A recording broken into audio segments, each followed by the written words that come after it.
about something that happened today. Today I got angry at somebody. And I know that's a very common occurrence, but how often do we actually think about our anger? What is anger stopping us from doing? In what ways is it holding your life, from where God wants you to be? And how can you handle anger? Well, anger can be caused and happen in many different ways, and it can express itself in different ways.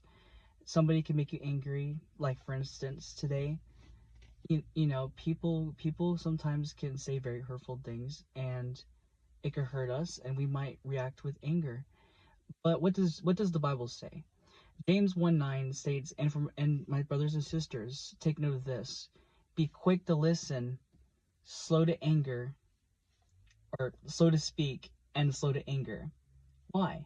Because if you are slower in your reaction, you have more time to think about your reaction.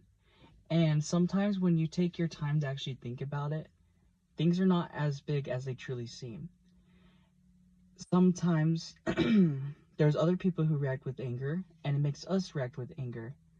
Because emotions are very contagious. When somebody's anger and hostile to us, we want to react in the same way. Mainly, it's probably just to defend ourselves and such. But is that really the holy way to do it? Because if you think about it, Jesus had stones thrown at him. He was literally put on a cross, and he had to suffer. And he did not retaliate.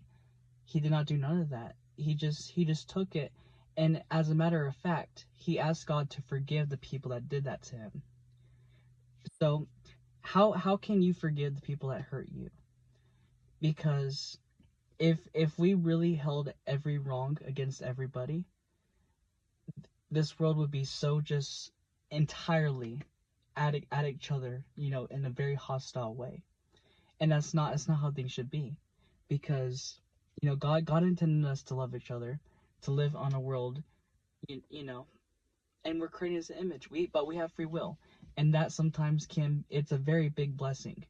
Because because being able to decide for yourself is such a huge freedom. Because we're not puppets. God gave us minds, and we can think for ourselves. And life is just whatever you do with it. You just got to choose to do it the right way. The right way is the Bible. So my friends, be slow to speak and slow to anger, but always be quick to listen. And sometimes when you hear someone say something mean, think slowly, and sometimes you figure out there's a deeper meaning in that. Sometimes those people are hurting, and they take it on others.